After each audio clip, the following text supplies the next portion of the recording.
Mas epektibo na unya ang monitoring ug ang pagtubag sa mga alarma kung mapatuman na ang pag-connect sa kabarangayan sa Mandaue City Command Center gamit ang fiber optics. Si Nico Sereno sa report.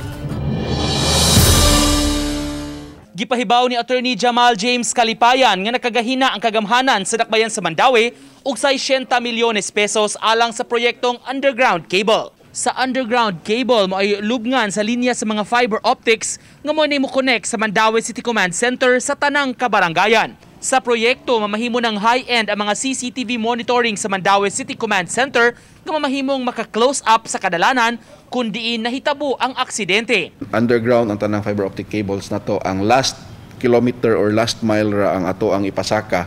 Kay tungod ang kasagaran pod nga mga utility ang atong mga konektahan pulos man pod na sa taas pa. Ngadto midugang si Calipayan nga makamenos ang dakbayan sa gastuhan tungod kay dili naman kinahanglang i-connect ang mga CCTV sa internet tungod kay konektado naman ang tanan pinaagi sa fiber optics. Kung mahingpit na ang proyekto, makigsabot-sabot ang dakbayan sa mga telcos aron ipaagi na lang sa underground ang ilang mga linya sa telepono.